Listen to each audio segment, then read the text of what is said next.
ko'rgandim birinchi sonni. Birinchi son Bayram aka bilan. Zo'r chiqqan ko'rdim. Yaxshi. Salom. Sizlar bilan Qualitech podkast. Yaqinlar bu galgi mehmonimiz Amriddin Vegeta taxallusi ostida YouTube'da ish faoliyatini olib boradilar. Uzoq yillik faoliyat, hammasini o'zlaridan eshitsak. Xush kelibsiz yana bir bor.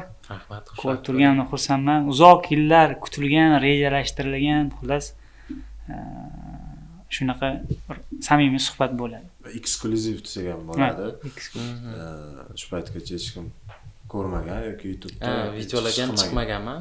Endi o'z boshladim. Shunaqa. Shu haqida gaplashaylik birdaniga. Menga qiziq Vegeta nima degani? Ko'p kishi so'raydi, Vegetani ma'nosi qanaqadir perevodi bormi yo'q, har bitta harfni ma'nosi bormi deb ko'p so'raydi. Yo'q, hech qanaqa ma'nosi yoki ta'riflaydigan so'zlari yo'q. Qayerdan kelib qolgan? Shunchaki o'ylab topganman. Shunchaki o'ylab topilgan so'z. Lekin shu so'zga ham taxminan 3 oy vaqtim ketgan. Yangi yildan boshlab mart oyigacha o'ylaganman, har xil nomlar bo'lgan. Oxiri shu nomni tanlaganman, chunki jarangdor, qisqa, esda qoladigan. Shunaqa. Qancha bo'ldi boshlaganingizga? Umuman YouTube'ni aytadigan bo'lsak, 16 yoshimdan boshlaganman. YouTube bilan shug'ullanishni.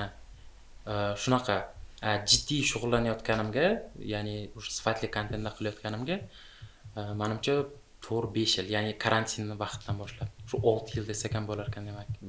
Karantin vaqtida o'zi bekor vaqtim bo'lganda, maktablar yopilgandan keyin. O'zi qanday kirib qolgansiz?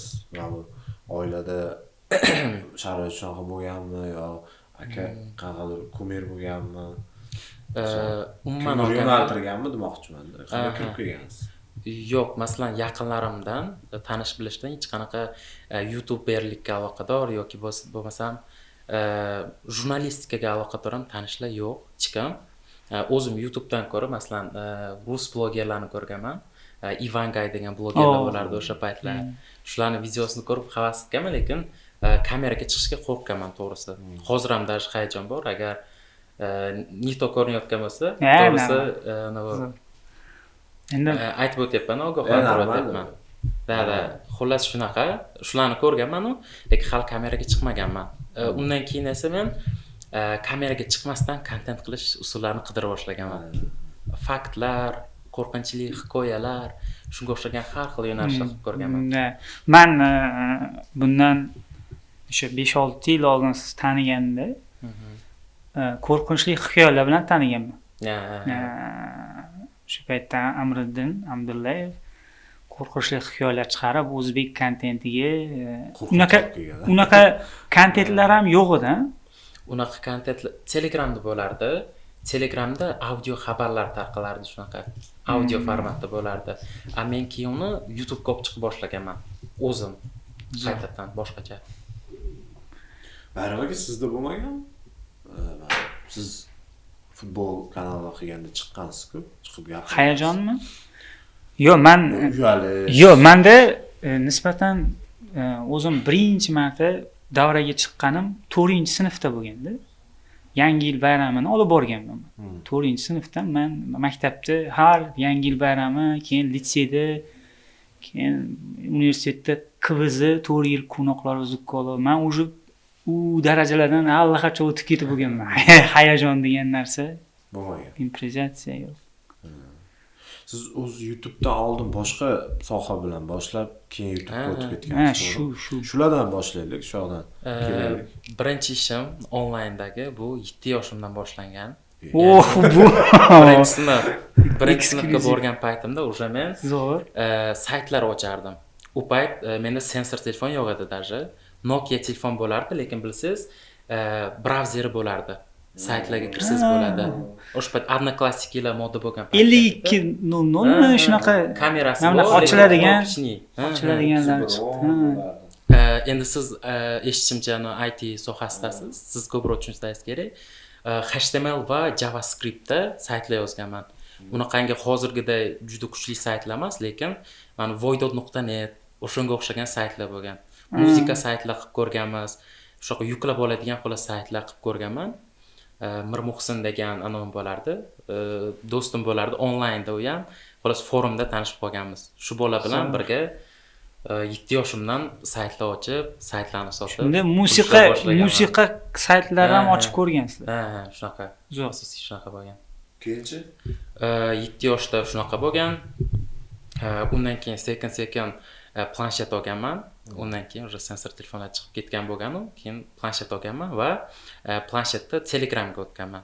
Telegram kanallar endi yurishni boshlaganda, shu paytlar rasmlar kanalim bo'lardi. Ya'ni aboylar bo'ladi-ku, wallpaperlar. Shunaqa kanal ochdim. Esimda nomi ham rasmlar pastki chiziqcha HD edi tipa. Shunaqa kanalimni ko'tarib, yuritib 20 ming obunachiga 20 ming. Necha yoshda bo'lgan shunda? 8-9 yosh haqida gapiryapsiz? 10 yoshgacha aniq eslolmayman to'g'risi. 10 yoshlarda 20 mingta подписчик. VIP gruppalar bo'lardi. Qanday yig'ganim agar kimdir qiziqsa, VIP gruppalar bo'lardi. Hozir menimcha yo'q. Ya'ni kanallar bir-biri bilan reklama almashardi. O'sha bilan har kuni to'xtamay ishlab, xullas olib chiqqanman shunchaga. Zo'r g'oya shu подписка, reklama almashish. Hozir fantastika desa kerak. Ishonmasligim mumkin. 7 yosh, 8 yosh, Yo'q, bor. Hozir ham misol uchun bizani shogirdlar orasida ham bor. Uncha emas, 12 yoshli bolalar bor. Daromad qilayotgan. Endi men juda ham qiziqqanman. Juda ham qiziqqanim uchun shu yoshligimdan faqat shu internet sohasi. Hozir YouTube'ga kelib to'xtadim.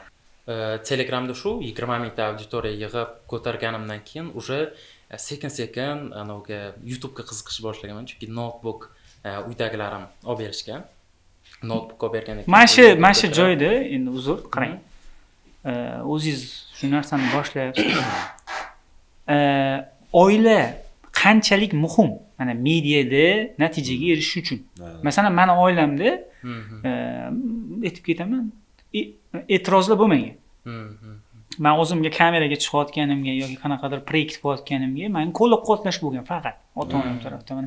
Mana sizda ham shunaqa qo'llab-quvvatlab bo'lgan. Xuddi sizda ham shunaqa. Demak, eng muhimi qarshilik qilmaganda, to'g'ri? Xuddi shu narsada. Masalan, menda ham ko'pchilik aytadi, uydagilarni qo'ymayapti, ishonmayapti, nima qilay deydi. Menda ota-onamga rahmat desam bo'ladi shu joyda. Ya'ni ular meni nima desa bo'ladi? Meni mana shunaqa bloger bo'lishimga yoki internetdan pul topishimga nima desa bo'ladi? Ishonishmagan deganda prosta ularning davrida bunaqa narsa bo'lmagan-ku. Ya'ni internetdan pul ishlash tasavvur yo'q. Prosta o'zlari ishonmagan, lekin hech qachon sen qila olmaysan yoki qilma bu ishingni deb to'xtab qo'ymaganlar. Ya'ni nima desam, tushunmaganlar meni yo'nalishimga, lekin nima desam olib berib, doim masalan telefonga paynet qilib berib, doim qo'llab-quvvatlashgan. O'zim o'rganganman. Shunaqa. Keyinchi undan keyin notebookga boshlaganimdan keyin o'sha YouTube videolarini ko'rib, YouTube'ga qiziqa boshlaganman. Yo'q, men bitta qarang. Mana siz maktabda o'qib, mana shu narsalar bilan shug'ullangansiz. Baholar qanaqa bo'lgan maktabda? Va shu joyni esimdan chiqdi. 3-sinfgacha, 4-sinfgachami maktabda klasskom bo'lganman. Zo'r o'qiganman, qiziqishim bo'lgan. Matematikalardan, ona tili, boshqa fanlardan ham yaxshi o'qiganman, sinfkom bo'lganman. Undan keyin esa o'sha shu 4-5-sinfdan keyin boshqa maktabga o'tganman. Ya'ni uyimizga yaqin ko'chish bo'lgan. Uyimizga yaqin joyda maktab ochilgan. O'sha maktabga ko'chganman. O'sha paytlarda o'sha o'ylab boshlaganman-da, ya'ni men o'sha kelajagimni internetda ko'rganman, onlayn ko'rganman va sekin ko'proq ishimga vaqt ajratishni boshlaganman. Ko'proq mehr. Shu uchun fokusim ishga qaragandan keyin o'qishga bo'lgan e'tiborim sal kamayib qolgan. Shundan keyin baholar tushib ketgan. Oxirgi yillar to'g'risi umuman o'qimaganman. Zo'rg'a bitirdim. Anaqa ma'lumot uchun. Hozir yoshingiz nechida? Qayerdansiz? Hozir yoshim 20 da, Termiz shahridaman. Surxondaryo viloyati. Shaharda yashab, shu joyda tug'ilib, maktab ham shu joyda. Xuddi shunaqa. Zo'r. Keyin men eshitishim bo'yicha dizaynerlik ham qilgansiz. Birinchi. uni ham tarixini aytib beraymi qanaqa? Shu joyi juda ham qiziq. Qanaqa dizaynga kirib kelgan? Men shunaqa deb eshitganman-da, dizayner bo'lgan, grafik dizayn. Keyin YouTube'ga. Eng yomon joyini aytaymi? Dizayner bo'lish uchun образование zo'r bo'lishi kerak. To'g'rimi? O'sha joylari menga juda ham qiziqdi. Endi menda bitta notebook bo'lgan o'sha paytlar. Notebook. O'sha kirib kelishingizdan mana bo'ldi. Qarang, hozir siz haqingizda zo'r ma'lumotlar olamiz. Hammaga yoqyapti menimcha. Qarang. Shu maktabda uncha zo'r o'qimaganingiz, shu maktabda shu paytdan shu daromad topishni boshlaganingiz, ota-onangizni qo'llab turgani, mana shu kelyapmiz-da endi o'sha dizaynerlikka o'tishga kelyapmiz. Undan oldin ham nimadir bo'lganmi? Dizaynerlik bilan o'sha sayt, Telegram kanallardan oldin. Boshida shu saytlardan boshlaganman. Yo'q, aytish esimdan chiqibdi, boshqa narsalar ham bo'lgan. O'sha qolib ketmasin deyapman-da. Ko'p narsalar qilganman. Ya'ni o'yinlar yaratganmiz, programmalar yaratganmiz. Kuchli emas.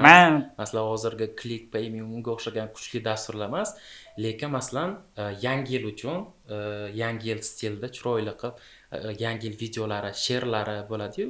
Shunaqa Android programmalar yasaganman o'zim. Men ko'rganman. Ko'rgansiz. Ko'rganman. Keyin o'yinlar ham yaratganmiz Androidga 2D formatda. Oshnam bilan asosan u ko'proq shu sayt nima deydi, dasturlashni ko'proq bilardi. Men dizayniga ko'proq yordam berardim. Birgalikda qilganmiz, qidirsa uni ham topsa bo'ladi даже. O'yinlaringizni ham o'ynab ko'rganman. Isboti bilan agar kimdir ishonmasa, men o'ynab qo'yishimiz mumkin agar topsangiz navajdan topsa tashib beraman. Muammo yo'q. Screenshotlar. Bor topamiz. Mana shu hayron qolaman. Keng serqirra ijod. Shuncha narsa. Просто qiziqish bo'lgani uchun hozirgacha shunaqaman. Joy tanlamaydi-da, men qarang aka, Surxondaryo, Termiz qayerda-da, misol uchun.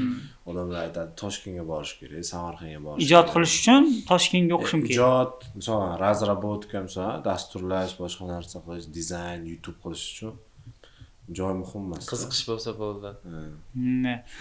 Hozir mana shu kecha kunduzda bu haqida keyin ham gaplashamiz. Amriddinni Toshkentga ko'chirish masalasini bir ko'rib chiqamiz, taklif qilyapmiz endi o'zi. Hozir haligacha tayyor emasman degan gapni eshityapman-da, to'g'risi. Endi bu darajaga yetib ham o'zi menimcha shu darajada rivojlanishni o'zi bo'lmaydi. Kuzatuvchilarimiz so'rash mumkin, qanaqa daraja o'zi bo'ladi. Hozir tushunib yetamiz. Ma'lumot o'rnida shu natijalarni aytib ham ketsak yaxshiroq bo'lardi. Hozir mana eng katta kanalingiz bor, 600 mingdan ortiqmi? 200 mingdan kam. 242 mingdami bo'ldi hozir? Kam deydi. 242 mingdan. Yo'q, u 600 mingdan kamda. Yo'q, u kanal. U Mikonkida. U Mikon. U kanal endi u bitta-da, bitta proyekt. Xo'p, mayli. Endi keyin o'yinlarni ko'rdik, dizaynerskiy programmalarni ko'rdik. Endi sizni dizayner bo'lishingizga o'tamiz endi. Taxminan necha yoshlarda boshlangan mana shu dizaynga? Dizayn juda mayda ish. Juda sabrli bo'lish kerak. O'ta. U uchun kompyuter kerak. Kompyuter ham kerak. Qanaqa bo'lgan shuni boshlash? Qarang, dizayner bo'lishimga, dizayn sohasini boshlashimga, jiddiy qarashimga G'ayrat aka sabab bo'lganlar. Ya'ni Fezok ko'pchilik taniydi. O'zi YouTube'ga ham kirib kelishimga juda ko'p yordam qilganlar G'ayrat aka. U payt Fezok kanallari yo'q edi. Money Club degan kanallari bor edi. Oldin boshqacha bo'lgan yana menimcha. Uzcash degan kanallari bo'lardi-da. Yopilib ketdi ular.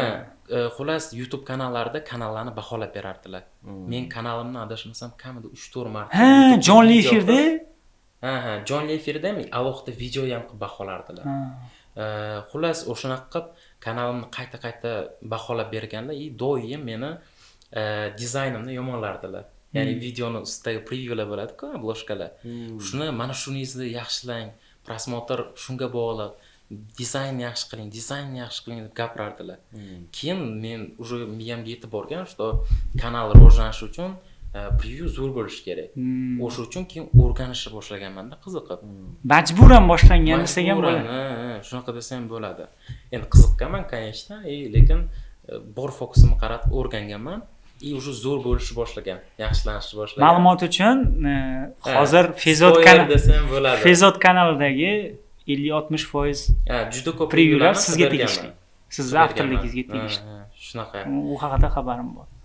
Undan keyin esa o'zimni dizaynlarimni yaxshi qilib boshladim YouTube kanalimni. Keyin уже bloger tanishlarim yozib boshladi. Meni ham previewlarimni qilib bergan, unaqa dedi. Hop deb men ham qiziqib qilib beraverdim. И уже o'zim ishlarimga ulgurmay qoldim. O'shandan keyin, уже ulgurmaganimdan keyin aytganman, men vaqtim bo'lmayapti, shunaqa qila olmayman, o'zingiz bir amallang deb. To'g'risini bepul 1 so'm olmaganman shu paytgacha-da. Keyin уже pul taklif qilib boshlashgan. Ya'ni har bitta previewimga 10,000 so'mdan taklif qilgan. Boshida 10 ming, 15 mingdan? Ha, 10-15 ming so'm edi. Shunaqa tarifmidi? Yo, qimmati ham bormi? Yo'q, birinchi boshlanishga endi u payt hech kimga xizmat ko'rsatmasdim. Mana shu yetib ketaman-da, yangi dizayn boshlayotganlar, mana o'zimiz ham yosh yangi dizaynerlarga ish qildiramiz. Katta narx qo'yib olganda o'ziga. Yo'q, ish haqiqatan zo'r ishi, haqiqatan, lekin katta narx bilan rivojlanib bo'lmaydi-da. Sababi boshida baribir ozgina o'zingizga baza mijozlar bazasini yig'ib olib, ishonch qozonib olgunizcha. U payt maqsad pul ishlash bo'lmaganda, u sayt ochgan paytlarim ham nimaga hozirgi bolalar necha yoshingiz haqida gap ketyapti? Qaysi dizayn? O'z fakt bo'lganmi? Dizayn, kanalim bo'lgan. Kanalim bo'lgan. Shu baholab berganda. Ha, kanalim baholab bergan, dizaynlarning rasovi degan. Shu как раз qo'rqinchli hikoyalar, shunaqa kontentlar qilib yurgan paytlarim bo'lganda. Shu paytlarda biz tanishib qolganmiz. Boshlaganmiz. Yo'q? Ha. Gap karantin paytlari haqida ketyapti, adashmasam. 18, 19, 20, 18 shunaqa paytda edi-da. Xullas shunaqa dizayner bo'lib ketganman. Tak hozir 20 da bo'lsam, 5 yillar o'tdi. 15, 16, 14 yosh. 20 da. Hozir 20 daman. 15, 16 shunaqa. Endi hamma narsani yilini aniq eslab bo'lmaydi. Lekin taxminan shunaqa. 16 yoshda. Dizaynni boshlaganman. 8-sinf. Keyin daromadim dizayndan va YouTubedan ham bo'lgan. Monetizatsiyaga Shu payt monetizatsiya bor edi, to'g'ri. Monetizatsiya bor edi. Kamroq to'lardi. Yo'q, normalniy. Уже birinchi o'ylaganimda birinchi oy $100 yechganmanmi, shunaqa. $100 yechganman. Keyin ko'payib ham normalniy bo'lib ketgan. Keyin bittada to'xtab qolgan. Shunaqa edi agar adashmasam. Keyin qancha payt dizaynerlik qilgansiz? Dizaynerlik hozirgacha qilaman. Hozir menda dizaynerskiy komanda bor, dizaynerlar bor. Premium darajaga xizmat qiladi. Dizayn deganda aniqlashtirib ketay. Dizayn deganda Instagramlar uchun SMM dizayn emas, asosan YouTube uchun dizayn. Banner avatarka, preview, logotip ham beramiz.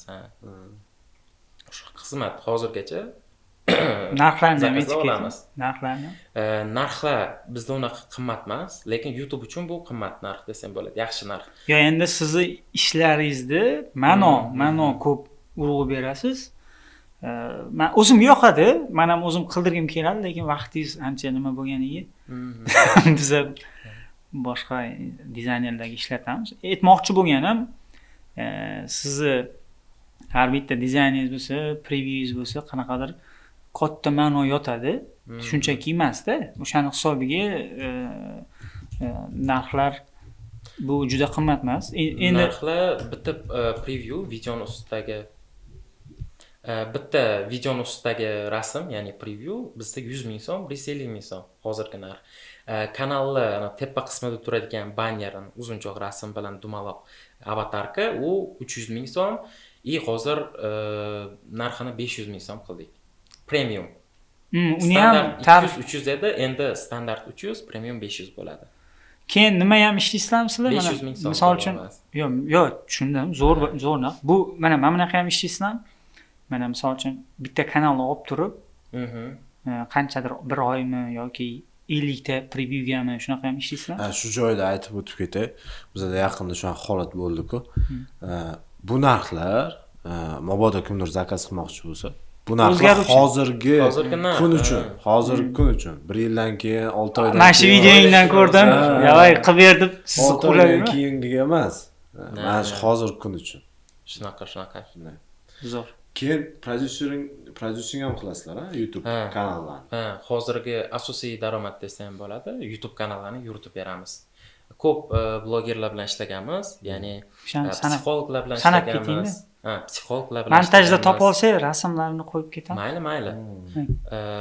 Men qarang, yo'q. Dizayn qismini ham aytib keting. Mana ko'p kanallar bilan, katta kanallar bilan, asosan O'zbekistondagi eng o'sha katta kanallar bilan dizayn masalasida hamkorlik qilgansiz. O'shalarni ham sanab ketsangiz, kimlar bilan ishlagansiz? Bu Vegetani, misol uchun, Vegetani to'g'ri Vegetani bugun birinchi sizni endi ko'rayotganlar bo'lsa, misol uchun o'shalarga qanaqa insonlar bilan ishlagansiz? Podkastimiz zo'r bo'lyapti, chunki o'zim juda ko'p narsani eslayapman-da. Masa qilib yuryapsiz, katta odam ekanman deb. Prosta esimga tushyapti-da. Xullas, dizayn bo'yicha juda ko'p katta blogerlar bilan ishlagan. O'shalarni aytib keting. Men bilaman, endi siz o'zingiz aytib bersangiz. Misol uchun birinchi boshlaganim bu UzAbzor kanali. UzAbzor kanali avval juda trendda edi, hamma, ya'ni mashina bozorini syomka qilib. Hozir adashmasam, Muhammadjon akada 1 million obunachi bo'ldi. O'tdi o'sha. Orada bir to'xtadilar, lekin hozir yana davom ettiryaptilar. Shu kishi bilan preview bo'yicha ko'proq vaqt ishlagan. Juda ko'p ishlaganmiz u kishi bilan. Oybek aka borlar, Oybek Qosimov, biznesmen. YouTube legendamiz, ustozimiz. Ustozim. U kishi Fezod, G'ayrat aka. Keyin G'ayrat akaning akalari. G'ayrat akaning akalari Turfa olam bilan 2-3 million bo'lib ketdilar menimcha. U bilan ham uzoq vaqt ishladinglar, Shuhrat aka bilan. U kishi bilan uzoq vaqt. Shuhrat aka ham zo'r inson. Keyin hozir bitta gap aytmoqchi keyin. Shunga o'xshagan yana kim? Yana ko'p kanallar bor. Masalan, PUBG yo'nalishida ham ko'p blogerlarga qilib berganmiz. Mashhurlardan? Kim? Mashhurlardan IHA Live, IHA brat ko'p kishi taniydi, u kishini ham. Yana Kardinalga ham qilib berganmiz. O'zi eng topovoy trenddagi insonlar bilan ishlagan. Navajani kadrda ko'rsatib. Mana shu joy topib qo'yishga harakat qilamiz.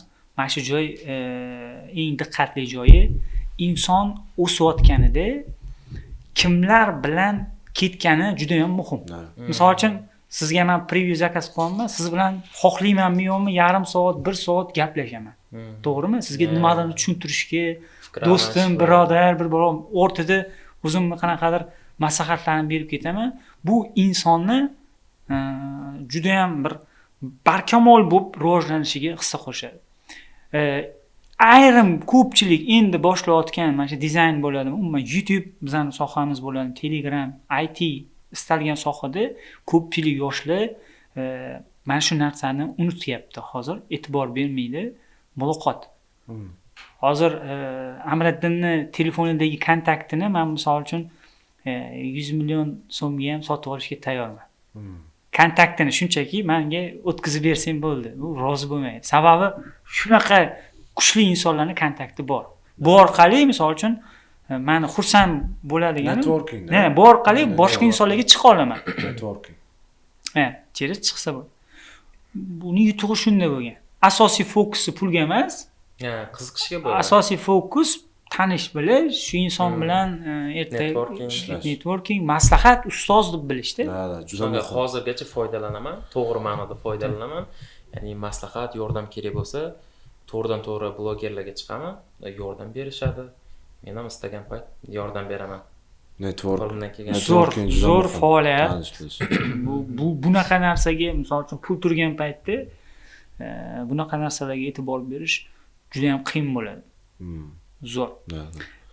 Yana bitta anaqa men hayron qoldirayotgan narsada, shu Surxondaryoda turib, men u blogerlar bilan ishlash uchun ham Toshkentda bo'lish shart emas. Shart emas. Endi siz faraz qiling, agar Toshkentga kelsa, nimalar bo'ladi? O'sha haqida Xudo xolasa. YouTube kanallarni prodyuser qilishda qaysi kanallar bilan ishlagansizlar? Tak. Qaysi kanallar bilan ishlaganmiz? UznetX degan kanal bilan ishlaganmiz. Azam Azizov degan kishiniki, ya'ni investor u kishi. U kishi ham birinchi youtuberlardan-da. Taniyman. O'zbek taniysizmi? Shu kishining kanallarini bir 2 yillarmi ancha vaqt yuritdik. eng mashhur videolarni o'zimiz qilganmiz. Sizlarga videoni olib beradi, montaj qilib, prevyularni ideyani ham biz qilib beramiz. Ideyani ham berasiz. Ya'ni kanal yo'nalishiga mos qilib, prosmotr oladigan mavzularni topib beramiz. Kerak bo'lsa ssenariy qilib beramiz, nimani gapirishni. Ular syomka qilib beradilar, biz montaj qilib beramiz, dizayn qilib beramiz, kanalga yuklab beramiz, optimizatsiya qilib, hamma yo'g'ini qilamiz. U o'zi qayerlik? U kishi aslida tojikistonlik, lekin o'zbek tilida kontent qilib, o'zbek tiliga kirib kelgan. O'zbeklar. Keyinchi, yanachi? Yana Tohirjon Esonov, parapsixolog. Taniyman. Tohir aka nisbatan erta chiqqan odam u ham. Men Telegramda paytidan kuzatganman u insonni. Kitoblar sotib boshlaganlarmi? Boshida qanaqa kitoblar, shunaqa ishlar bilan boshlaganlar. Ustozimni shogirdlari, ya'ni Oybek Qosimovning shogirdlari. U kishi bilan ishlaganmiz. Yana undan tashqari ham kanallar ko'p. Endi hozir maydalarni aytgisi kelmayapti. Bizani anaqamiz, tanishimizni aytib ketsak bo'ladi. Doston Soyapov bilan ham bir oycha ishladilar. Hozir natijalari yaxshi bo'lgan. Uje natijalar bor, ekranga chiqarib qo'yilgan bo'ladi, oldin keyin deb. Keyin bitta kanal ko'rsatdingiz-ku, 3 kunda 800 mingmi? 3 oyda. 3 oyda. O'sha haqida ozgina gapirib bering. Xo'p, qanaqa bo'lgan? Kecha aytganlar. 800 ming podpisчикda endi nima balo qilib bo'lsa ham uni qilish o'zi bo'lmaydi-da, 800 ming. Bu narsa shu yilda bo'lgan, yo'q, o'tgan yilda bo'lgan, ya'ni 2024 da bo'lgan. Masan tashlab berasiz, rasm? Ha, конечно. Xullas, qanaqa bo'lgan? Prodyuserlikka kanal kelgan, ya'ni u kanalni xullas obunachilari bo'lgan, lekin minusga ketayotgan bo'lganda, ya'ni kanal tashlab qo'yilgan, aktivi tushgan, уже obunachilar отписка qilib boshlagan. Obunachisi kuniga 300-400 minus bo'lib yotgan bo'lganda, shu kanalni xullas tiriltirish kerak degan. Bo'ldi deb olganman. 10 kun to'xtamay video joylaganmiz komanda bilan, bir o'zim. Endi video deganda uni analiz qilasiz, nima video chiqarishini berasiz. Kanal tarixini ko'rib chiqamiz. Ketma-ketligini gapirib bering. Auditoriya nimadan kelgan, hammasini aniqlashtirib 10 ta video degan oson aytib berasiz. Siz 10 ta video deyapsiz, ko'rayotgan inson 10 ta video bilan kanalni ko'tarsa bo'ladi shekilli. 10 ta emas, 10 kun 3 tadan stabilni yuklaganmiz. Biz 3 oy stabilni yuklaganmiz umuman olganda. Har kuni 3 tadan shorts, ertalab, obedga, kechga. Ertalab, obedga, kechga. Xuddi shunday 10 kun joylaganmiz, 10 kun umuman natija bo'lmagan. Minus ketavergan. Screenshotdan ko'rib olishinglar mumkin даже. Video yuklangani ham ko'rinib turadi. Xullas shunaqa 10 kundan keyin 11-12 kunlar kuniga 1000 ta, 2000 ta obunachi boshlagan. Sразу rekomendatsiyaga chiqqan, chunki yo'nalishga ishonganman zo'r prosmotr olishini. 1000 ta, 2000 ta obunachi bo'lgan kuniga va undan keyin rekord bo'lgani bir kunda 57 ming ta obunachi boshlagan kanal. Rekord, bir kunda 57 ming ta. Siz kimsiz deydi-ku.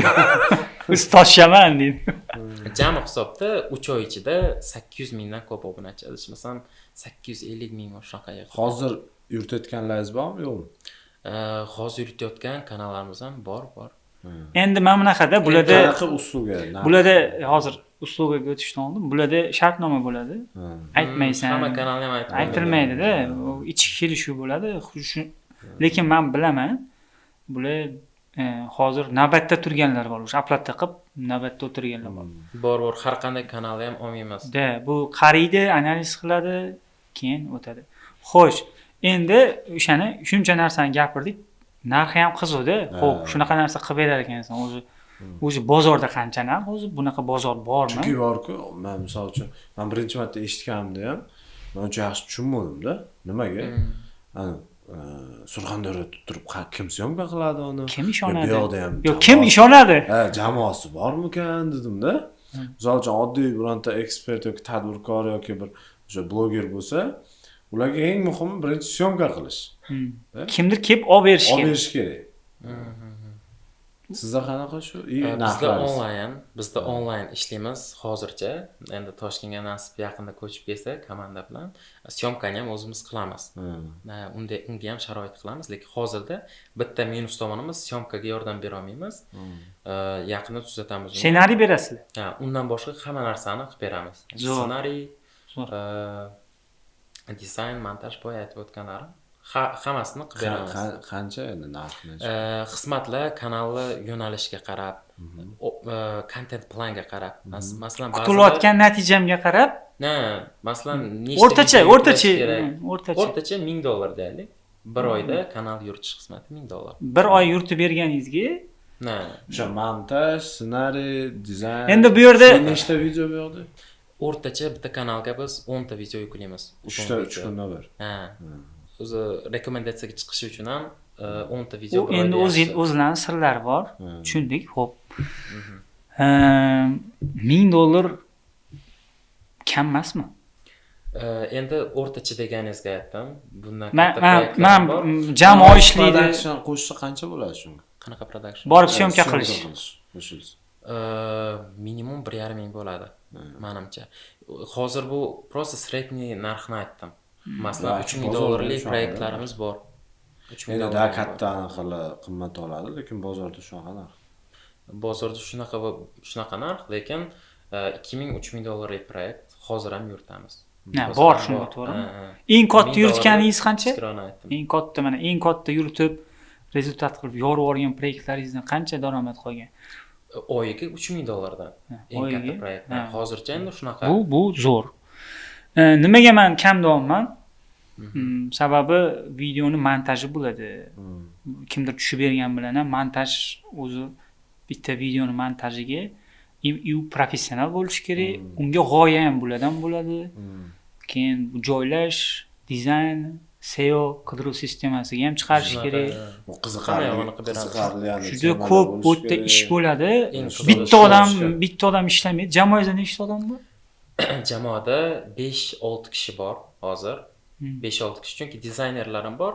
Endi ular boshqa kanallarga qaraydi. Outsource qilasiz. O'rtacha 5 kishi emas. Shortslarni qilib berasizlar? Shortslarni qilib beramiz. U уже дополнительный услугаga kiradi. Masalan, $1,5 bitta kanal bilan kelishsak, aytadiki, ukam deydi, mana shu videolarning ichidan 30 ta shorts ham qilib ber, kesib deydi. Yoki bo'lmasam, davaytida alohida videolar qilib beraylik deydi. Mavzular tashib berasan deydi. Alohida shortslar yuklaymiz deydi. Shu yana ustiga qo'shiladi. Qanaqadir video, sizlar podkast qilmaysizlar, to'g'rimi? Podkast. Demoqchi bo'lgan podkast, intervyu, ya'ni nimadirlar bo'lsa, ssenariy tuzayotgan paytingizda shortsga moslab ham ana temalar shunaqa qilib ketadi. Uni ham beramiz. Podkast bo'lishi shart emas, u uchun обязательно. Boshqa masalan biznesmen bo'lsa ham, o'sha biznes bo'yicha ham yaxshi prosper. Ular bozor analiz qiladi-da. Bozor analiz qilib, o'sha insonni mutaxassisligidan kelib chiqib bozorga kerakli narsani og'riqqa yechim bera oladi-da bular. Ularda mutaxassislar kuchli shu tarafda. Zo'r, yaxshi. Endi qachon Toshkentga kelmoqchisiz? Toshkentga nasib shu yil reja qilyapman. Ya'ni yozga yaqin komandam bilan ko'chib kelamiz nasib. 20 yoshdaman deyapsiz, to'g'rimi? 20 yoshda 5 nafar komandani boshqarish. Men agentstoda. Hozir men 33 yoshimda men o'zim qiynalaman-da, 20-25 ta odamga. Qanaqa 20 yoshli odam, misol uchun oylik berishingiz kerak ularga. Ular bilan misol uchun psixologik suhbatlashib turish kerak, ularni motivatsiya berib turish kerak. Qanaqa ya'ni? Tushum, оборот qancha? Bir oyda sof daromad emas u. Bir oyda kompaniyaga misol uchun bizga juda ko'p summa keladi, lekin foydamiz juda kam-da. Оборот, 100 millionga yaqin deylik. Shunaqa summa. Lekin hammasi mendan qolmaydi, menga qolmaydi. Komandamga beraman. Nimadir olasiz. Shunaqa. Shunga yaqin. Yaxshi. Zo'r. Kanaldan hozir daromad yo'q-a? Qanaqa kanaldan? O'z kanalingizdan. O'zbek tilida bo'lgan. O'zbek kanalimga endi bitta agentство, reklama agentство bilan kontrakt boshladik. O'sha Coca-Cola, Fanta, shunga o'xshagan kompaniyalar olganman. O'tgan yil qish oylari edi, yangi yilga yaqin edi, Grand Mobile degan kompaniyadan reklama olganman. Ya'ni o'yin bu, onlayn o'yin. PUBG ga o'xshaydigan, xullas telefonda o'ynaladigan o'yin. Qayerda o'yin u? Rossiyaniki. Rossiyan o'yini. Xullas o'sha kompaniya bilan kelishuv qilganmiz. Siz ambassador bo'ldingiz, to'g'rimi? Ambassador bo'lib, butun O'zbekiston sferasiga juda ko'p kanallarga reklama ham olganman. Tipa u GTAga o'xshagan narsa edi adashmasam. Onlayn, GTAning onlayn versiyasi telefon uchun. Necha yil oldin gap? O'tgan yil qishki 2024mi? 2023dan 24ga o'tadigan ana bu. Ha, qish. O'shani ambassadorasi bo'lib, o'sha paytda hamma streamerlar bormi, katta youtuberlarga через reklamalar olib berib, shunaqa ish ham qildi bular. Ular sizga qanday chiqqan? Ular просто shu Telegramga yozgan. Shu administrator, menejerlari yozgan. Shunaqa o'yin, videolarga reklama qilish kerak deb boshlagan.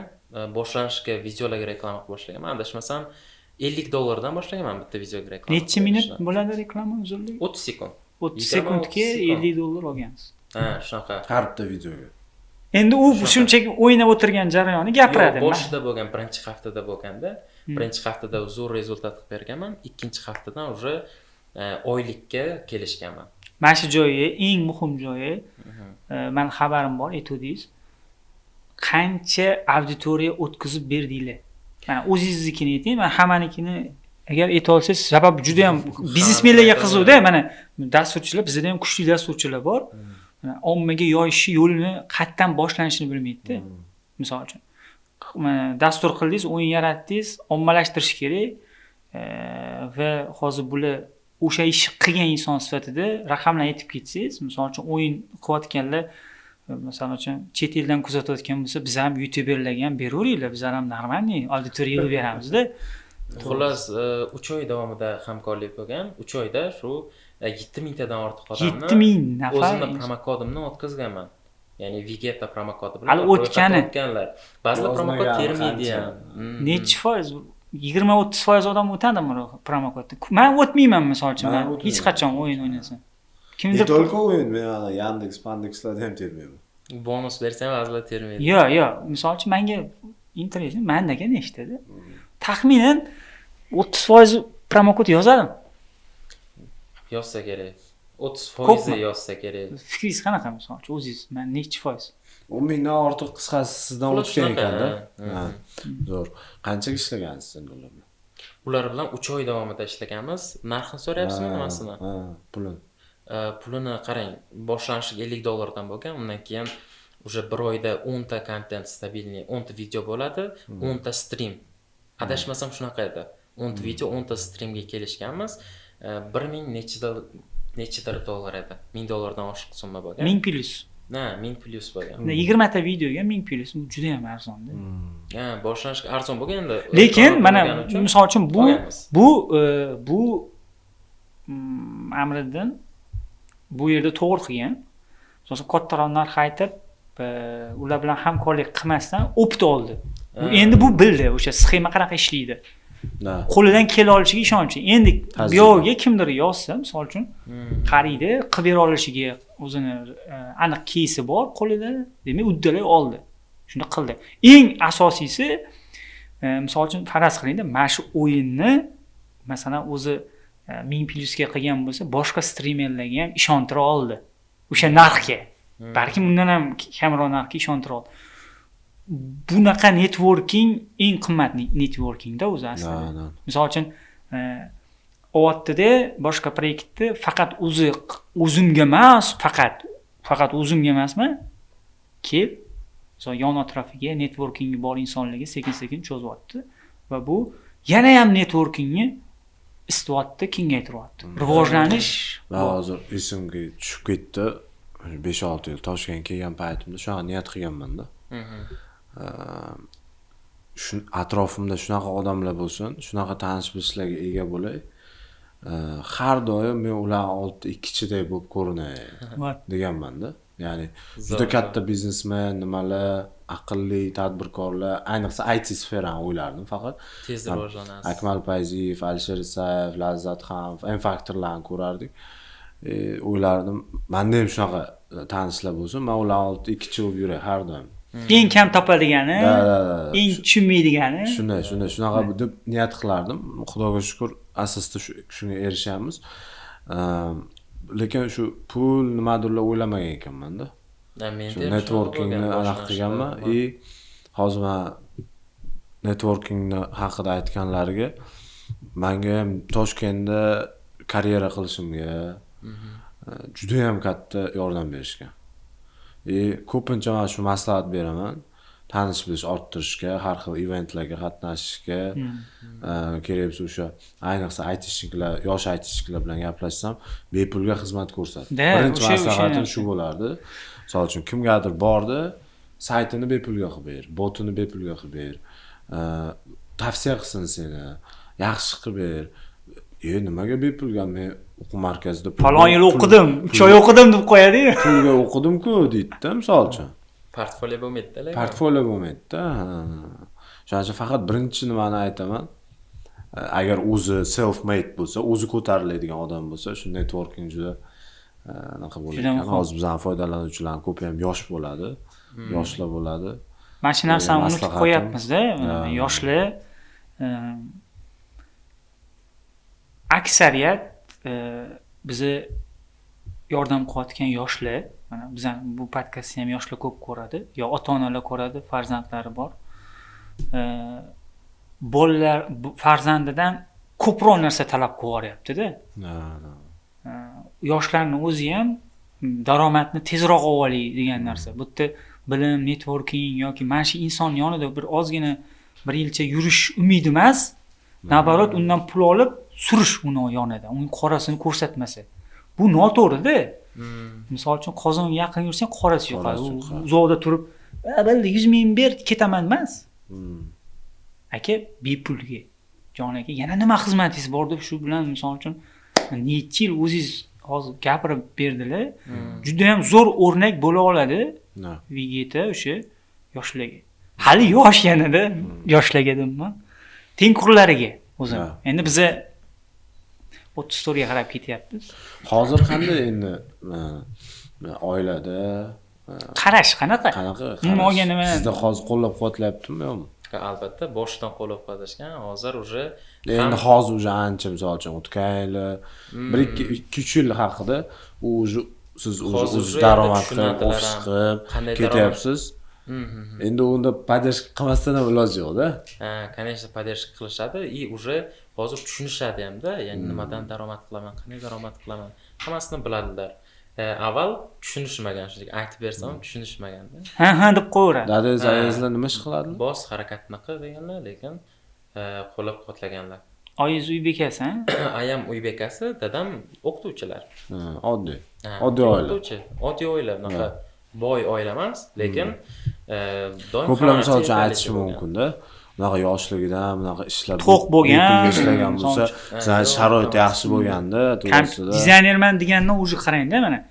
Dizaynerman degani juda og'ir narsa-da. Dizayn, misol uchun dizaynni bitta chiziqni mana bunday tortadigan Photoshopni prosta o'rnatish uchun ancha-muncha kompyuter ko'tarmaydi. Lekin endi aytibdilar o'zlari ota-ona misol uchun qayerdandir misol uchun o'sha pulni ozgina siqib turib o'sha narsani qilib bergan farzandiga va endi hozir mevasini sekin-sekin qabul qilishyapti.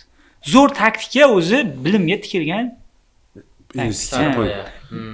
Menda ham shunaqa bo'lgan. Men o'qisam mana shu joydan chiqib keta olaman. Mana shu og'ir vaziyatimdan misol uchun bayramlarda ayniqsa bolalar kuni esimda-da, yosh paytimizda. Bolalar kunida hamma parkka ketadi, biz bora olmaymiz parkka. Bizda mablag' bo'lmagan, parkka biz ana enamlarnikiga yo bobomnikiga ketgan. O'shaning uchun aytmoqchi bo'lganim, men o'qisam shu narsadan chiqib ketaman, o'rgansam, bilim olsam chiqib ketaman degan meningda bo'lgan va biz o'shani ustida borimizni berganmiz. Va eng zo'ri ota-onani bu holatga qarashi. Bolalar bizdan juda ko'p aqlli yoshlarimiz bor. Mana biz hozir o'qityapmiz, chiqib kelyapti deb yorilib. Nimaga men Rossiyaga ketishim kerak yo, chet elga nimaga men ketishim kerak deb yorilib, mana shu kasb o'rgansam ham o'rganaman, o'rganmasam ham o'rganaman. O'zi hozir aytgan shu temani ko'tarmoqchi edim. Rossiya yoki bizning yoshlar og'ir mehnat qilib pul ishlash. Misol uchun kuni kecha men bitta bizning kursimiz bor, shu VIPda o'qiydigan nimani ayasi bilan gaplashib qoldimmi, xolasi bilanmi gaplashib qoldim. Yoshi kattaroq odam bo'lmasa o'zi. Yosh kattaroq ekan, menga aytayapti. Men ishonmayman mashinachilar deyapti-da. Nimaga desam, bunaqa yengil pul ishlash mumkin emas deb o'ylaydi. Mumkin emas deyapti. Men aytayapman, nimaga qarab aytyapsiz bunday deb. Balkim yengil emasdir, balkim hozir zamondagi og'ir ishdir bu, hozirgi zamonda. Desam, yo'q deyapti. Men terlamasdan bunaqa ko'p pul ishlab olmaydi. Sizlar mashinachilar deyapti-da. Misol o'rtoqlarimda ham shunaqa. Misol kursdosh, o'rtoq, sinfdoshlarimda ham misol qancha aytganman-da. ITga kir, Samarqandda ham bor, yoki Toshkentga kel, yordam beraman, u bu deganman-ku. Misol uchun, o'zim bilganidan qolmasdan yuraveradi-da. Hozir lekin boshqacha qaraydi misol. Lekin endi o'zi kech. Kech emas, o'zi ancha vaqt. Ertaroq bo'lsa yaxshi bo'ladi. Sizda qanday hozir mana atrof muhit qanaqa? Tengqurlaringiz yoki sinfdoshlar berishingiz, misol kimlarga maslahat berasiz YouTube'da yoki qanday shug'ullanish kerak? Yosh kattalar, yoshlar. Tushundim. Birinchi eng odamlarning dardi hozirgilarni boya aytib o'tganingizda ota-onani ishonmasligi. Oldindan bir to'xtaldik, yana shu mavzuga to'xtalsak yaxshi bo'lardi. Ota-onani ishonmasligi yoki tushunmasligi bu birinchi o'rinda tabiiy holatda. Ularning vaqtida unaqa narsa bo'lmagan, ya'ni mashinik deb o'ylashi mumkin, ishonmasligi mumkin. Kimda agar shunaqa narsa bo'layotgan bo'lsa, shunchaki ularga isbotlash kerak. Ya'ni qanchadir miqdorda bo'lsa ham natija qilib turib YouTube'danmi, o'sha qiziqqan soha bo'yichami, masalan, pul ishlab ota-onaga nimadir sovg'a qilinsa yoki ko'rsatilsa, uyga masalan non olib kelsa deydi-ku, xuddi shunaqa narsa qilinsa, уже ota-ona kuzatadi, ko'radi, ishonadi va undan keyin menimcha qo'llab-quvvatlaydi deb o'ylayman har qanday ota-ona. Har qanday ota-ona farzandini o'zidan keyin deb aytaylik, yaxshi narsaga erishsin, yaxshi bo'lsin deydi baribir. Bu gapingiz to'g'ri. Qarang, Amriddin, mana yosh YouTube'ni endi boshlayotganlarga qanaqa maslahatlaringiz bor mana? Tezroq bo'lib ketsin deyotganlarga, tezroq natija bo'lish uchun odam ko'proq qiziqqan ishini qilishi kerak, ya'ni qiziqishga ko'proq e'tibor berish kerak-da. Meni o'zim shu aytib o'tganimdek, boshidan nima ishga qiziqqan bo'lsam, shu qiziqishlarimni qilib ko'rganman, bajarib ko'rganman va menda o'xshaganini o'shanga ko'proq e'tibor qaratganman. Shunaqa, chunki hammani talanti har xilcha bo'ladi-da. Shu qiziqqan narsaga ko'proq e'tibor berish kerak. Masalan, YouTube bo'lsa, YouTuberlikka ko'proq e'tibor berish kerak. Shunaqa deb hisoblayman va natijada odamda qiziqish bo'ladigan bo'lsa, prosmotr bo'lmaydimi, mavzu topa olmaydimi, baribir to'xtab qolmaydi-da, qiziqish bo'lgani uchun. Bizning foydalanuvchilarimizda ko'p bo'ladi. Bir oyda natija, 15 kunda natija yoki bayram aka yangi bironta trendni aniqlab o'zlari natija qilsa ko'rsatadilar-da. Mana 3 kunda mana natija qildim desa, hamma yozadi bizga. Shunaqa qilaman deb hamma yozadi bizga. Va menga shunaqa qilib beringlar deydi. Bizning o'quvchilarimiz bor yoki hozir mana yangi xizmatimiz bor, Monet xizmati. Tayyor kanal qilib beramiz. O'shalar o'zi aytayapti-da. Meni ham kanalim shunaqa bo'lsin. Debdi-da. Men aytayapman, u bayram aka, unaqa bo'lmaydi. To'g'ri tushuninglar. Biz bekordan bekor 2 oy olmaganmiz. Tez natija xohlaydi-da. Natija tez bo'lmaydi, hech kimda natija tez bo'lgan deb o'ylamayman. Endi u qancha ko'p ustingizda ishlasangiz, qiziqsangiz, to'xtab qolmasangiz, natija bo'ladi. Zo'r, prodyuserlikka kirib kelishingiz qanaqa bo'lgan? YouTube prodyuserligi. YouTube prodyuserlikka kirishimga Oybek aka ustozim sababchi bo'lgan. Qosimov. Oybek Qosimov. U kishi bilan boya aytib o'tganimdek, boshida dizaynlar qilib berganman, shu prevyular qilib berganman. Undan keyin Oybekka menga telefon qilib, ya'ni o'zimni kanallarimni ko'rganlar, qiziqishlarimni bilib telefon qilib aytganlarki, "Давайте meni kanalimga sen nima desa bo'ladi? Optimizatsiyasi bilan shug'ullanasan" deganlar. Ya'ni kanal eski videolar bo'ladi-ku, prosmotr to'xtab qolgan. O'shalarni nomini o'zgartirib, prevyusini yangilab, shularni qaytadan qilib o'zgartirib jon kirtasan. Prosmotr keyin ochsa, shunga qarab yana kelishuvlar qilaveramiz deganlar. Siz yo'q demagansiz. yo'q demaganman va ular yangi qanaqa yana taklif qilganlar kanalni daromadidan 30% taklif qilgan. Ha, kanal daromadidan 30% и yana reklamalar tushadigan bo'lsa, uni ham kelishamiz deganlar. Zo'r taklif. Shunaqa taklif berganlar. Zo'r. Ha, shu narsa juda katta menga yordam bo'lgan. YouTube prodyuserlikka kirishimga imkoniyat bo'lgan. Yana kanalda 200 mingdan ko'p obunachi bor edi-da. Hozir nechta? Kanalni olish hozir 1 millionga yaqin menimcha. U o'sha darajaga yetishda sizni ham misol uchun hissangiz bormi? Bor. Eng mashhur videolarni ham masalan birga qilganmiz. Zo'r gap. Hozir men qarang. Bizada Xolteshda monetizatsiyadan pul qilishni o'rgatamiz yoki Bayram aka o'zlari shuni odamlarga YouTube kanalimizda bepul ko'rsatib beradi. Siz YouTube'da monetizatsiya emas, xizmat ko'rsatib, monetizatsiyasiz xizmat ko'rsatishni aniq qilasiz. Ya'ni o'rgatasiz yoki aytib borasiz, to'g'rimi? Hozir shunda ikki xil yo'nalish bo'lyapti, to'g'rimi? Ha, ikki xil. Biza bir nimaga bu yo'nalishni tanlagansiz? Monetizatsiya emas, monetizatsiyasiz. Chunki o'zbek tilida kontent qilib daromad topishni avvaldan xohlayman-da. Mazada, biz ham xohlaymiz, men ham xohlayman. Bu narsani. O'sha uchun oson, qulay va ham sifatli kanal qilishingiz mumkin, o'zingizni brendingizni yuritishingiz mumkin, maza qilishingiz mumkin, ham daromadsiz zo'r. Lekin bizda monetizatsiya yo'q, shu uchun monetizatsiyasiz yo'llarga harakat qilganman. Va buni uddalayapsiz. Xizmat ko'rsatdi. Xizmat ko'rsatish orqali. Lekin boshida monetizatsiya bo'lgan payti, misol monetizatsiyadan pul ishlagansiz-da, to'g'rimi? Ishlaganman. Monetizatsiya o'tgandan keyin xizmatga o'tgansiz. Ha, shunaqa.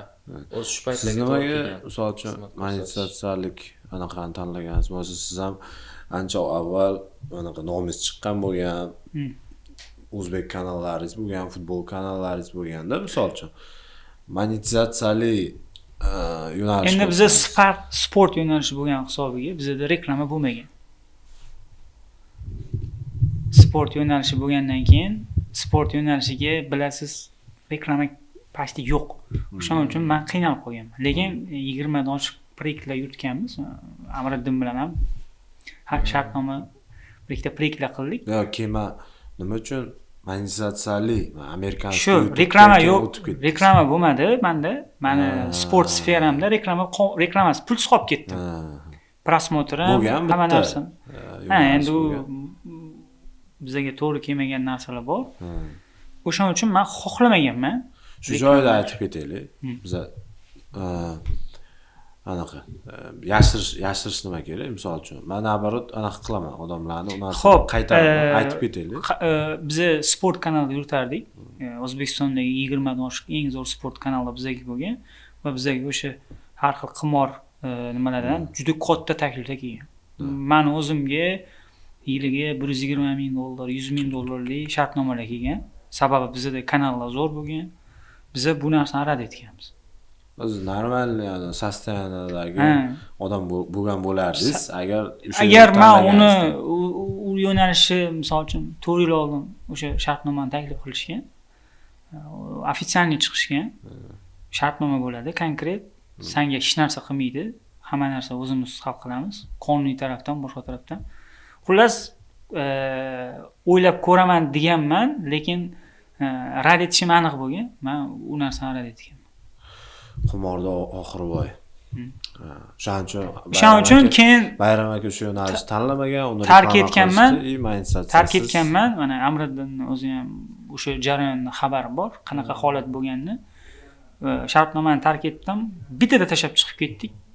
Keyin pulsiz qolib ketgandan keyin kanallarni sotganman, katta podpischilik kanallarni. Arzimagan summalarga, $50, $100 kim ishlayotgan bo'lsa, o'ziga berib sekin-sekin orada 3 oy daromadsiz qolib ketdim. Keyin Amerika yo'nalishiga borligini o'qib, o'rganib, kurslar sotib olib, o'zi qayerdan kelgan shu amerikanskiy YouTube, ya'ni amerikanskiy yo'nalish, uni siz o'ylab topmagansiz. Menga o'sha sport kanallarni sotayotganimda, endi ismini ochiqlamaymiz, bitta inson chiqqan.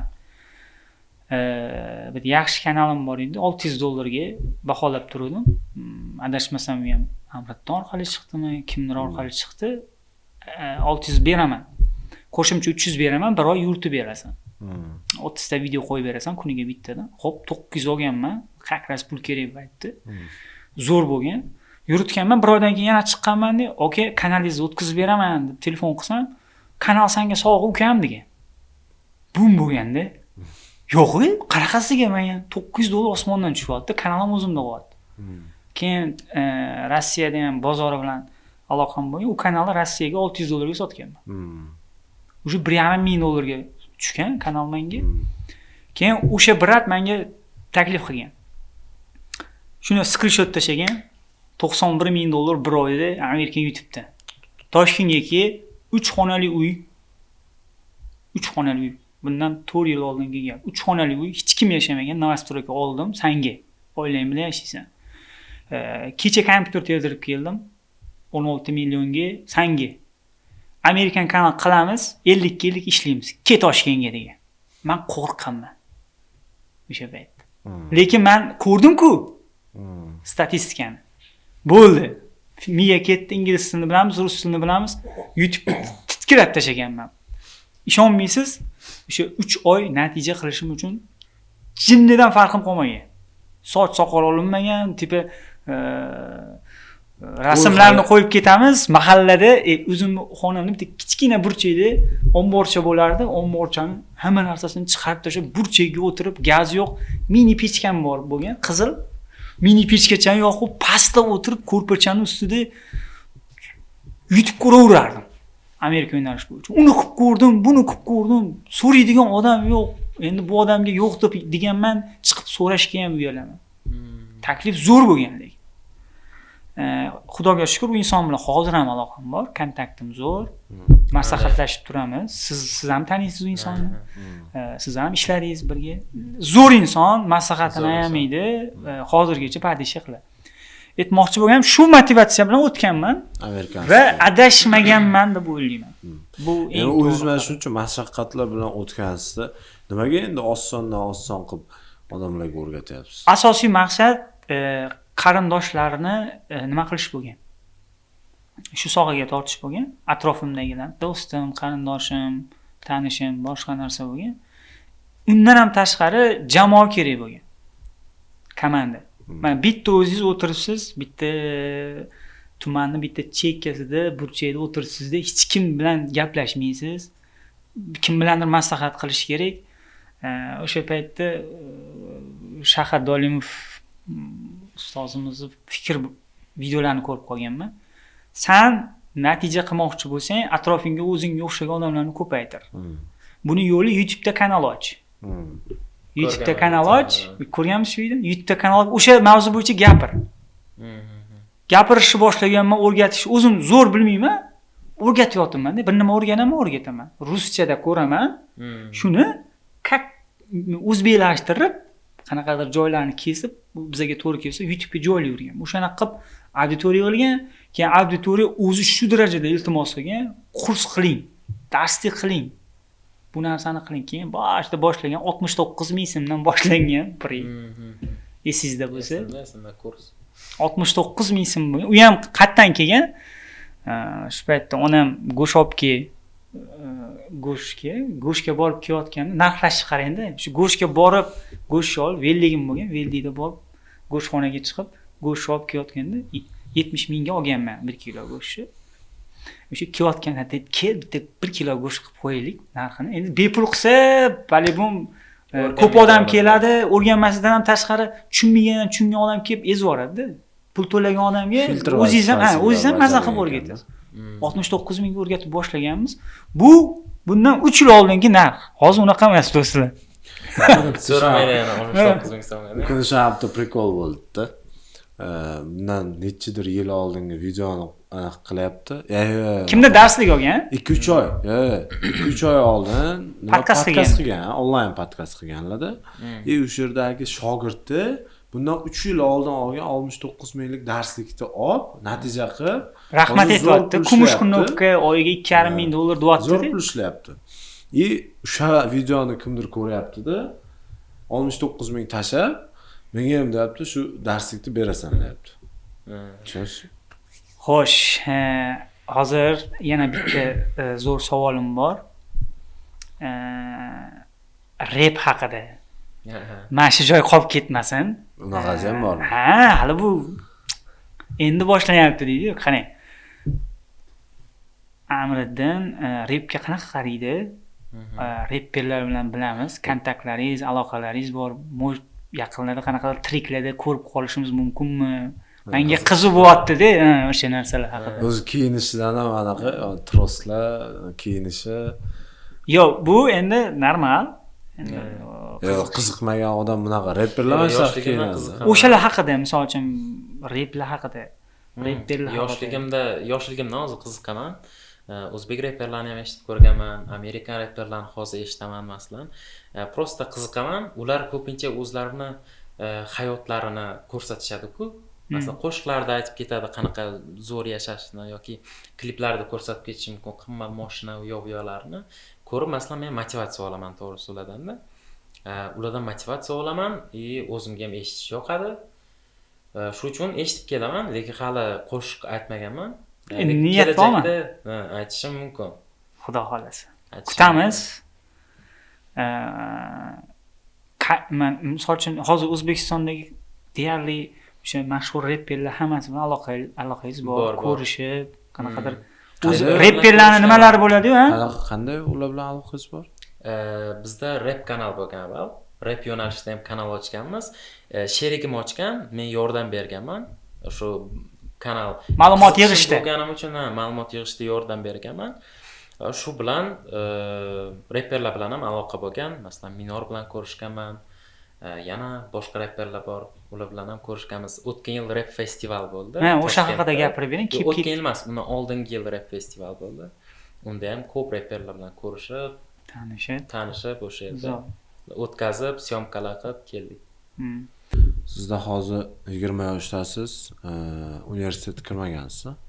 Yo'q, universitetga topshirmaganman. Mana shu joyda bitta savol berib ketay. Siz video chiqardingiz. Men ko'rdim uni. Boshida ko'rganimda xafa bo'ldim fikrlaridan. Keyinchalik tushundim. Endi u yerda ozgina ko'p odam tanqid yozdi. Tipa universitet boshqa narsa haqida ketgan. Lekin haqida video bo'lgan. Ha, men bunaqa ketgan. Endi hozir o'zlari aytib beradi. Men savolimni berib olay. U videoni chiqarishdan maqsad nima bo'lgan o'zi? Kimgadir nimani isbotlashmi? Yoki qanaqadir heyterlarni nimasi bo'lganmi? O'sha haqida. O'sha video haqida va nimaga universitetni tanlamaganingiz haqida. Endi bu aytmoqchi bo'lganim, yoshlar ko'radi. O'qish kerakmi, kerak emasmi o'zi? O'sha haqida ozgina gapirib bering. Birinchi o'rinda aytib o'taman, o'qish kerak. Maktabda обязательно o'qish kerak, universitetda ham o'qish kerak deb hisoblayman. Sababi hech bo'lmaganda universitet, hech bo'lmaganda tanish bilishlarni orttirishga, do'stlarni ko'paytirishga, o'sha networkingga katta yordam beradi. Albatta. Va bu o'sha hayotda juda muhim narsa. Shu uchun ham hech bo'lmaganda o'qish kerak. Lekin shaxsan o'zimdan kelib chiqadigan bo'lsak, menda shunchaki vaqt bo'lmagan. Vaqt bo'lmagan universitetda o'qishga. O'sha uchun universitetga daraja topshirmaganman. Shunaqa bo'lgan. Bu videoni chiqarishim sababi shunchaki o'zimning holatimni o'zim uchun qanaydir ma'noda esdalik bo'ladi. Ha, esdalik. Shu yerdagi o'sha yoshdagi fikrlashimni keyinchalik ko'raman. Lekin zo'r fikrlar bo'lgan. Rivojlanish bo'ladimi yo'qmi? Kimdir yozib berganmi yo'qmi bilmayman. Yo'q, o'zim. U joydagi fikrlar haqiqatan men keyinchalik tushunib yetganman o'zim. Haqiqatan to'g'ri bo'lgan. Sababi hozir Amriddinning o'sha holatdagi darajasi yaxshi pul topyapti. Hozir universitetga kiradigan bo'lsa, u joyda qo'shimcha darslar qilish kerak. O'ziga qiziqmaydigan, misol uchun qanaqadir narsalarni o'rganish kerak. Baribir imtihon topshiradi, boshqa qiladi. Meni chalg'itadi qiziqishlarimdan yoki qanaqadir. Hozir men bunga fokus qarab, endi bu YouTube o'zi kasbmi? YouTube kasb. O'shanga qarab ketyapmiz-da. O'sha bu kasb egasi bo'lgan inson, prodyuser, dizayner, qanaqadir o'zini qiziqishlariga ega inson universitetda ham misol uchun qanaqadir yo'nalish tanlab qo'ysa, unga ham qiziqish kerak, xohlasa xohlamasa-da. Unga ham vaqt energiya ketishi kerak o'sha tarafdan qarorini men hurmat qildim, qo'shildim. Nimasi kasb buni? YouTube'da. Nimasi kasb? Daromad qilsangiz bo'ladi, ko'p vaqtingizni ketkazishingiz kerak bo'ladi, shug'ullanishingiz kerak bo'ladi. Bu ishdan masalan qanaqadir farq qilmaydi. Plyus tomonlari bo'lishi mumkin, masalan, minus tomonlari deyarli yo'q deb hisoblayman. Ishdan degani oddiy kasbdan ko'ra. Shunaqa. Masalan, bunda oddiy kasbdan ko'ra ko'proq daromad qilsangiz bo'ladi. Ya'ni oddiy kasbda $3000 yoki endi katta ishlarni aytyapman, yoki $1000 yoki $700 oylik berishsa qanaqadir kasbda. YouTube'da unaqa cheklov yo'q. $100,000 ishlasangiz ham masalan to'lab berishadi, muammosi. Ishlasa bo'ladimi shuncha pul? Albatta. Men $100,000 ishlamaganman bir oyda, lekin ishlaganlar bor. Ko'rgansiz? Ko'rganman. Shunaqa. Ya'ni YouTube ham bir kasb sifatida shakllanib kelyapti. Misol uchun bizani dadamiz, bobolarimiz mashina ustaligi, sartarosh, bular ham tasavvurga ega. Kasb-ku. Misol uchun shularni biladi, kasb deb, misol uchun. Endi men asosdagi videograflik, mana endi asosda YouTube, bular ham kasblar aylanyapti, ya'ni ma'lum bir mehnat, tajriba vaqtdan keyin bu anaqaga muvaffaqiyatga erishish mumkin. O'zi osonmi? YouTube'da natija qilish. Natija deganda $100 gapirmayapman. Endi ko'pchilik bizani kuzatadiganlar natija desa qanchani pul o'ylaydi bilmayman, katta pul o'ylashadi.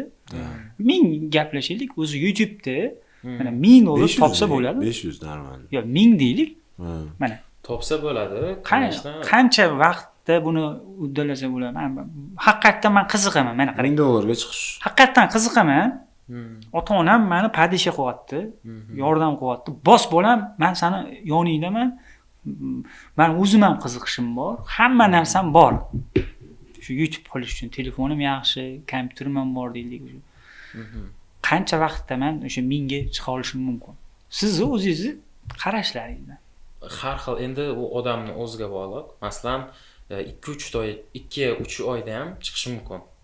Balki ba'zilarga 1 yil ketar, 1 yilda ham masalan u natijaga chiqmas. Endi mana zo'r.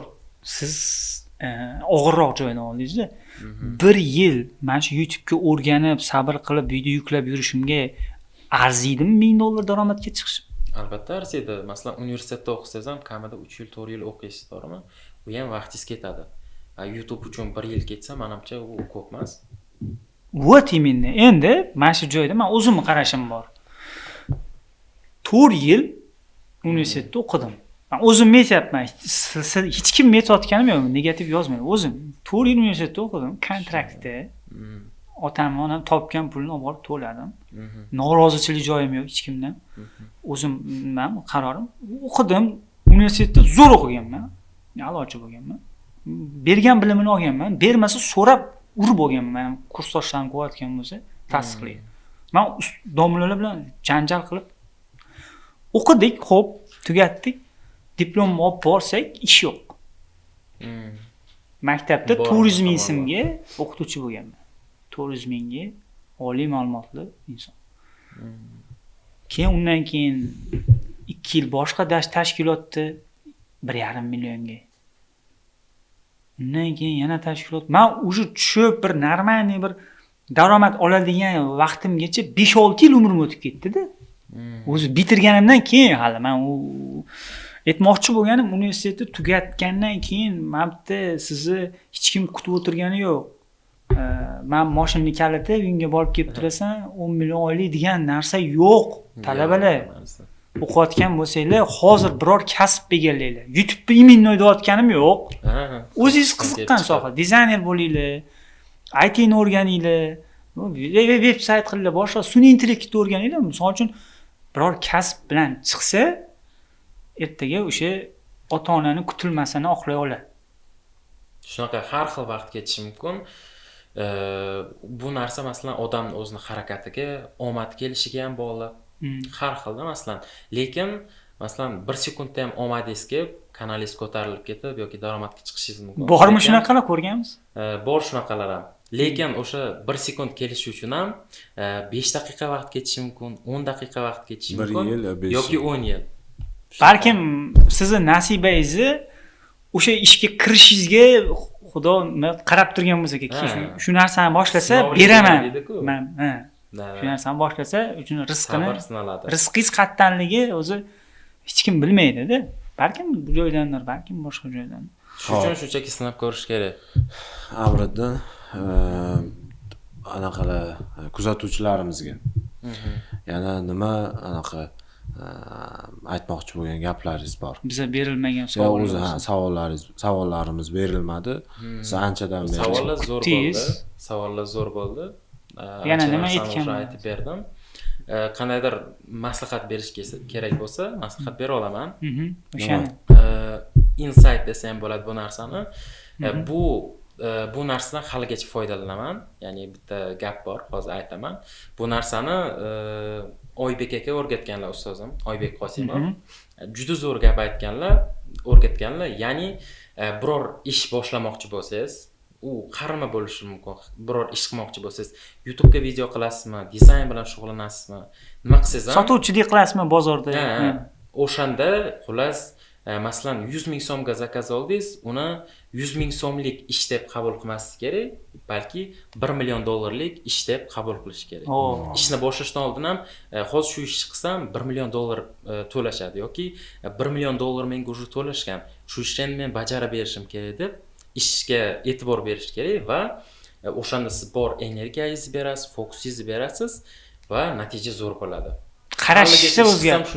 Qarashni o'zgartirish kerak. Shunaqa. Zo'r. Juda ham zo'r. Xo'sh, qanaqadir sovg'a nimadir beramizmi? Misol uchun. Bizda an'ana bor. Odatda shartda kelgan mehmon belgilaydi. Misol uchun kommentariy, zo'r kommentariy yoki nimadir qanaqadir shartlar belgilaymiz, sovg'a beramiz. Sizdan ham foydalanuvchilar bir sovg'a olsa. Mayli, xo'p. Biza oldingi nimada? Sovg'ani aniqlashtiraylik, shartni keyin. Oldingi nimada? Tushlik, offline tushlik qildik. Misol uchun baribir individual kuzatuvchilarga, misol uchun Amriddinni individual kuzatadigan insonlarga u bilan uchrashib, gaplashib, ovqatlanish. Siz ham kelasiz, men ham kelaman. O'sha g'olibimiz bizning hisobimizdan. Biza qilamiz. Siz kelib, kim yutgan bo'lsa, aniq o'ylamaysiz. O'zi to'lamaydi, hech kim. Biz bitta joy etamiz. O'sha joyga kelib, nima deysiz o'sha offline savol javob qilib, nonushta. Keyin biza tarafdan men o'zim kitobim bor. Holitage Secret degan o'sha kitobni o'sha insonga sovg'a qilaman. Endi siz o'sha shartini ayting. Qanaqa qilib yutib olsa bo'ladi mana shu sovg'alar? Siz bilan uchrashuvni qanaqa qilib yutib olsa bo'ladi? Давайте bunaqa qilaylik. Mana shu podkastimizdan qiziq joylarni kesib olib turib, Instagram yoki TikTok biror joylarga, YouTube Shortsga yoki yuklab, bizni atmetka qilishsin. Shulardan biz tanlab olamiz. Bo'ladimi? Zo'r yechim. Bo'ldi. O'shalarni bo'lmasa, o'shalardan ichidan bittasini tanlab olib, aloqaga chiqamiz. Eng ko'p ko'rilganini olamizmi shunda? Qanchadir vaqt belgilaylik endi. Podkast chiqqan kundan 3 oy, 2 oy, 1 oy kam emasmi? Bo'lmasam 2 oy. Podkast chiqqan kundan 2 oydan keyin eng ko'p prosmotr olgan video egasi bilan shorts video. Shu Reels-ku. Reels, Shorts, YouTube'ga yuklasa Shorts, Instagramga yuklasa. Mana podkastdan edit qiladi. Shunday. Keyin o'sha kommentariyga yozsin-da, men yukladim, men bu. Keyin YouTube videoyingiz tagiga Instagram nimangizni yozib ketasiz. Men falonchiman. Men bu Instagramga video yuklab, sizlarni atmikka qilib ketganman. Kommentariyaga. Bo'ldi. Xo'p, rahmat kuzatuvchilarimizga. Endi asta tugatamiz, o'zi gapirsak gap ko'p. Bu inson bilan yaqinlari 3-son sovg'a zo'r bo'ldi. Yana bitta narsa aytib ketdik.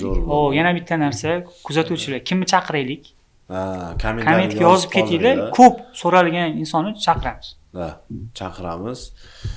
Biza bilan Bayram aka, men Amirbek, Amiriddin mehmonimiz bo'ldi. Sizga rahmat. Sizlarga ham rahmat. Yo'q demasdan kelganingiz uchun rahmat. Toshkentda kutamiz. Sog' bo'linglar. Rahmat hammaga.